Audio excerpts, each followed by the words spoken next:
All మీ అందరికీ కూడా చాలా చాలా థ్యాంక్స్ అండి. ఎందుకంటే మన యూట్యూబ్ ఫ్యామిలీ ఇప్పుడు 60K ఫ్యామిలీ అయ్యారు, 60,000 మంది అయ్యారనమాట. సో అంత ఈజీగా అయితే ఏమీ అవ్వలేదు, మీ అందరి సపోర్ట్ వల్ల ఇంత దూరం అయితే వచ్చానండి.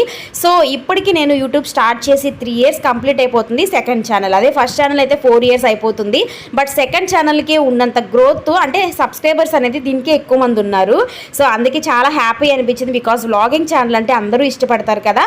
సో ఫస్ట్ మన కంటెంట్ కాబట్టి పెద్దగా అందరికీ అవసరం ఉండకపోవచ్చు. బట్ ఇక్కడ నాకు 60,000 అయిపోగానే ఇన్స్టెంట్గా ఇంట్లో సేమియా కనిపించింది అనమాట. ఇంకా ఫటాఫటా సేమియా పాయసం చేసి, సో నేను తీపి చేసుకోవడానికి, నేను తినడం కోసమే కాదు, నా హ్యాపీనెస్ని మీకు ఈ రూపంలో చూపించడానికి నేను ఇక్కడ సేమియా పాయసం అయితే చేసి మీకు కృతజ్ఞతలు తెలుపుకుంటున్నానండి. చాలా చాలా థ్యాంక్స్ అండి. ఇక మీద కూడా ఇలాగే సపోర్ట్ చేస్తారని మనస్ఫూర్తిగా కోరుకుంటున్నాను. సో సేమియా పాయసం అంటే నాకు తెలిసి 90% మన సబ్స్క్రైబర్స్లో ఇష్టం ఉన్నవాళ్ళే అయి ఉంటారు. ఇష్టమైన వాళ్ళు వీడియో లైక్ చేయడం మాత్రం మర్చిపోవద్దు. Thank you.